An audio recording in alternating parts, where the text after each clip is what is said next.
On Monday this week, I started developing mild, very, very mild symptoms of the coronavirus. Now, obviously, because of the testing regime in the United Kingdom, it's very difficult to get tested unless you're very, very seriously ill. So I haven't had a test, but pretty much every single symptom of this disease I've displayed since Monday. Now, it's strange because I've been practicing social distancing in almost everything I've been doing for probably 3 weeks before this happened. I don't know where I got it from. I don't know how I got it. I made a silly comment in one of the videos I made. I said I've had worse hangovers than the symptoms of this disease. Well, when it's mild, that's 100% true. But what happens with this is as it progresses, you systematically get weaker and weaker and tireder and more fatigued as this virus just doesn't seem to want to give up on damaging your body. Now, I am nowhere near as bad as obviously people that are hospitalized, but I know that this is a very, very unpleasant virus that's attacking my system. My personal experience of it is this: you get up in the morning and you feel okay. First couple of hours, you get up, you get some breakfast, you think, this is it, I'm fine, I'm over it. And then, for me, probably about 11 o'clock, start getting fatigue, bit of tightness in the chest, bit of difficulty breathing, aches, pains, and then you get to the stage, literally within sort of 10, 15 minutes, where you just have to go to bed and lie down to it, which isn't me. I mean, I hate not being about what I'm about. I hate not working. I hate not doing stuff that's productive. So this is quite a nasty thing that I've been through. I wonder if I've managed to mitigate some of the circumstances by taking literally tons of supplements. I mean, I'm taking probably a couple of 1,000 milligrams of vitamin C a day. I'm taking vitamin D3. I'm eating raw garlic by the bucket load, which is probably just makes it really good that I'm socially isolating, because I'm sure people wouldn't want to be near me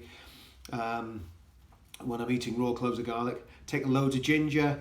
A friend of mine said it's worth taking tonic water because it's got quinine in it. So all these things, I'm trying all these things, Vicks First Defense, inhalers, and as some of you know, if you watched the last video, I had pneumonia 12 years ago. So I'm very, very concerned about my breathing, and I've got one of these monitor things here, which takes your heart rate and your oxygen level. And the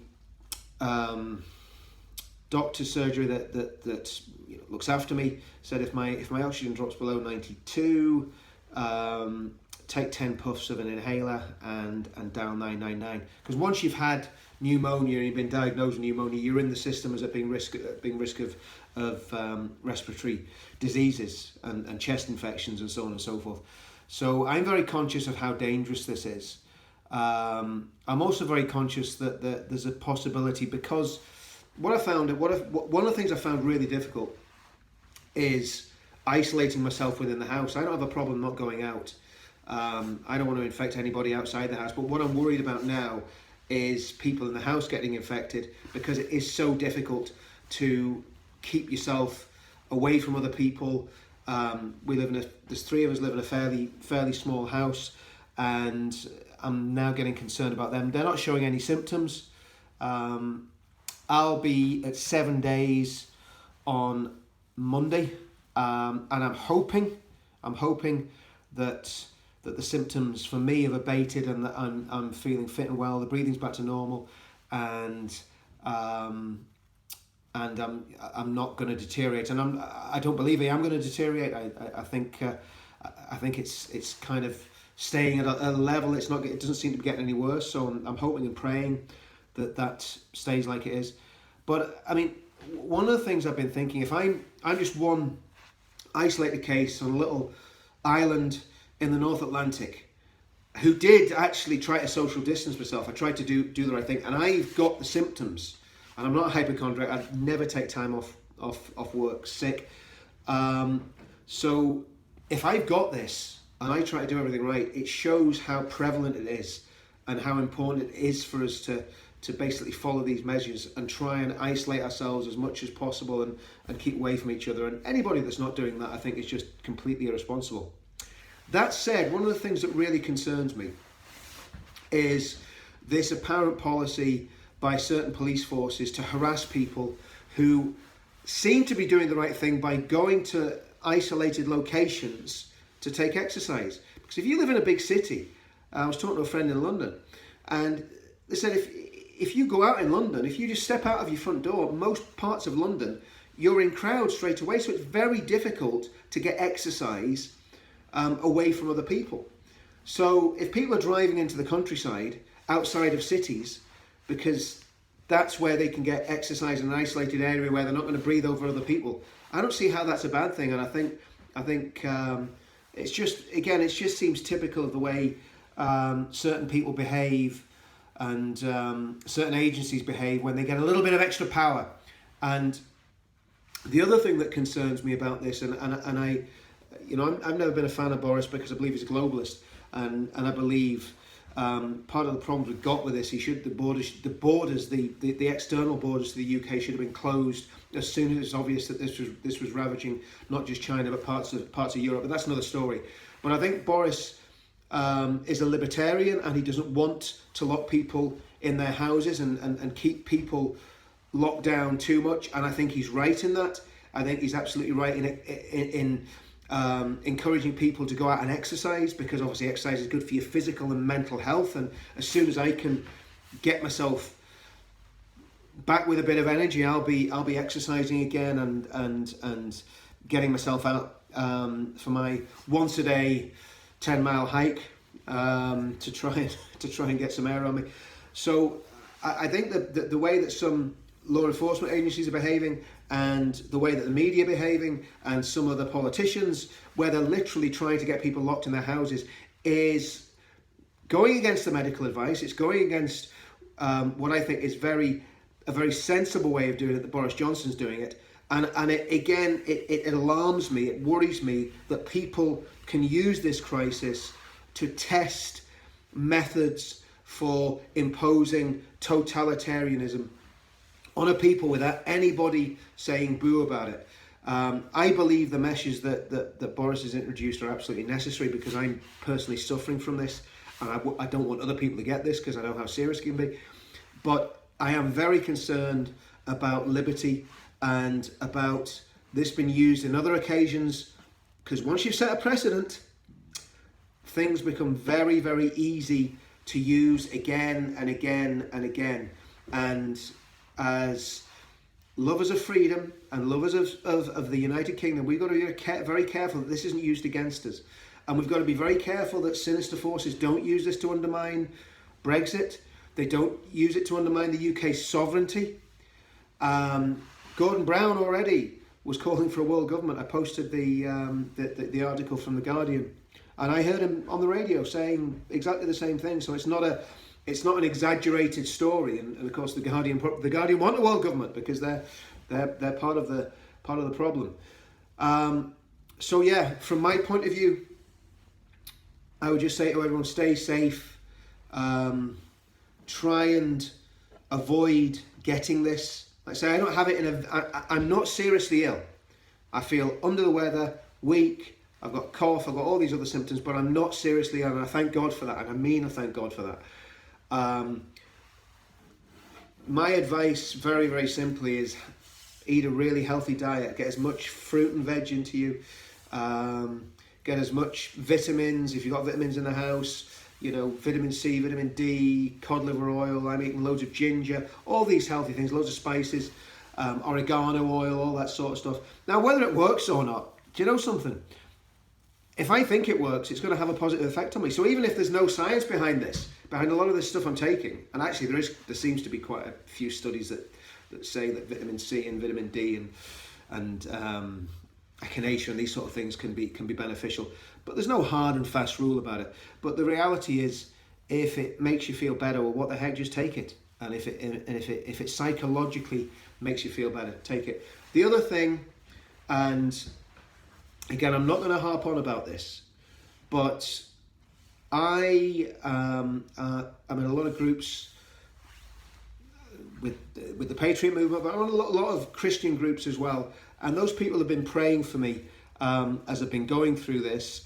And I believe prayer makes a big difference. When I know someone's praying for me, it lifts me. And I believe that God hears those prayers and God answers those prayers. And I believe that God is able to heal.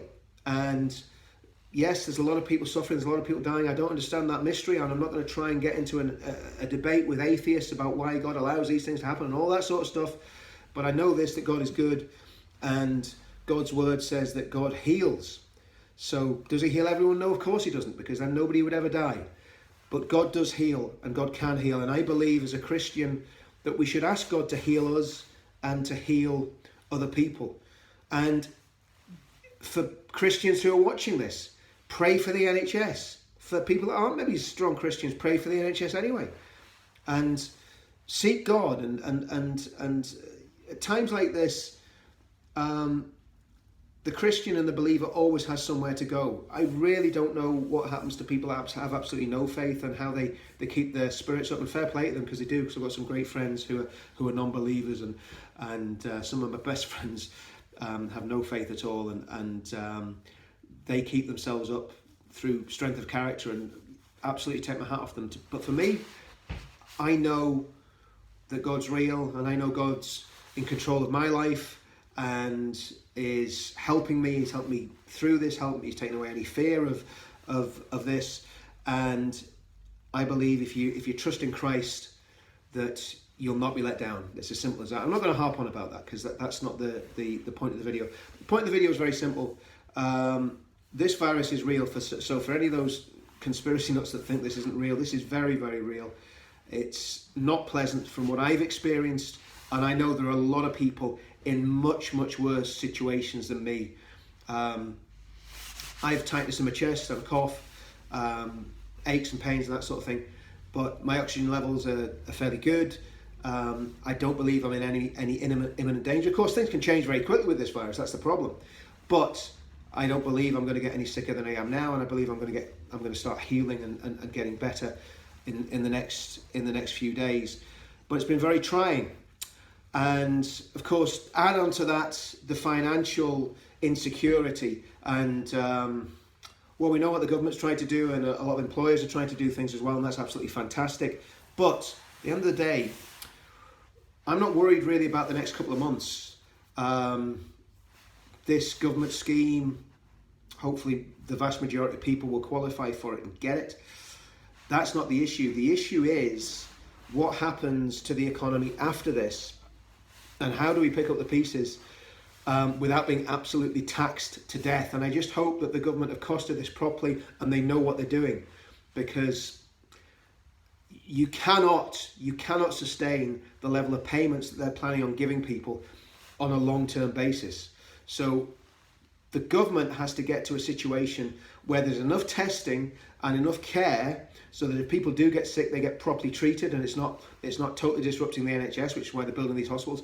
But also, the people that have had symptoms like I have, I've had all these symptoms, but unless I get into a really bad way and get really, really sick, I'm not going to get tested.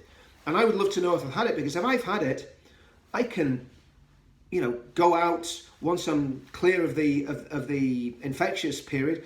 I can go out, I can help if people need help with food deliveries, whatever, because I'll be completely freed up, because I'm not infectious anymore, and I know I've had the virus, so there should be some sort of immunity there. So those are questions that need to be answered really quickly, because for the economy to get back to normal, people need to get businesses running and up and functioning again. Pubs need to open again, restaurants need to open, and the only way we can do that is when we know who's had it, we know what the immunity is, and we know that people are not going to be passing the disease on in these places again, because these businesses do have to open again. The country has to start working, and the business I work in is completely closed at the minute. It's completely closed. But obviously that's going to come back in. But the problem is the big, massive kick in the teeth that the economy's taken. And people that don't think the economy's important, if you don't have a good, strong, functioning economy, you don't have a national health service. If you start taxing everybody to death, people leave the country to work in other places. The very rich leave the country because they don't want to pay tax, because they never like paying tax. And what happens is the middle gets squeezed and squeezed and squeezed with higher tax bills and higher taxation and higher penalties. And they have less money to spend, and the economy tanks and tanks and tanks, and it's a downward spiral. So this needs to be handled very, very carefully by the government. And I think it's right to support people for now, but going forward, we need to be very careful on two things: on the economy and on civil liberty. And they're the two concerns that we need to have down the road. And then finally, I believe that this pandemic is a result of globalism. I'm not saying this is a globalist plot by men sitting in a smoky room somewhere in Davos to kill half the world's population. I don't believe that for a minute. But I think it's a direct result of trading with companies like China that do not have the same health and safety regulations that we have. They obviously tried to cover this up. And I think it's time that the UK started looking at being self-sufficient in everything. And I believe we can be self-sufficient in everything. We've seen what's happening with companies retraining to make ventilators, to make masks, to make visors, and so on and so on and so forth.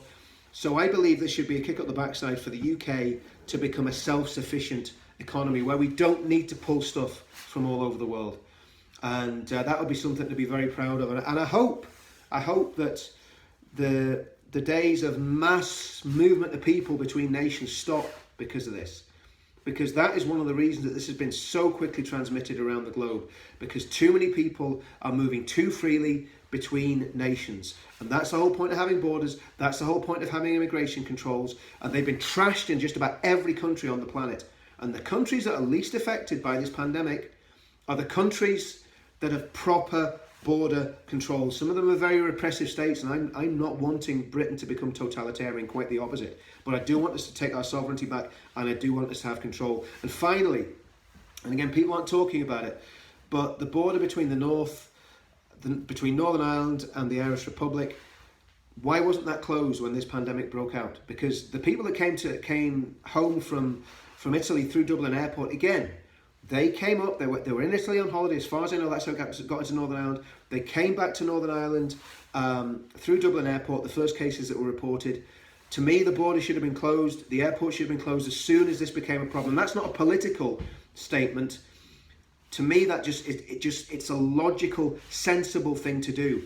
And what we need to do is, when something like this happens again, if it's going to happen again, with a different virus that maybe is even worse than this one, we need to make sure that we can close and lock everything down really, really quickly, town by town, city by city, country by country, state by state, that this can be closed down as quickly as it starts, so that you can lock the areas off that have got the problem, and you can close countries to travel from any area where there seems to be any sort of flare. Obviously, that always seems to be closing the gate after the horse has bolted, but I think it's a really important thing to do. So that's just my thoughts on the coronavirus. Like I say, I've been this is one of my magic potions that I'm drinking here. It's ginger and tonic water and orange juice and mango and all sorts of stuff. It's quite nice. That's my thoughts on it. Let me know in the comments what you think, and stay safe, everybody. This is literally a global emergency, but it's not an excuse for one world government. Quite the opposite. This should fuel the sovereignty movements in all these nations, and I genuinely believe, I've said this already, but I genuinely believe it will lead to the breakup of the European Union because of what's happened in Schengen. Stay safe, look after yourselves, and I hope to see you all very, very soon.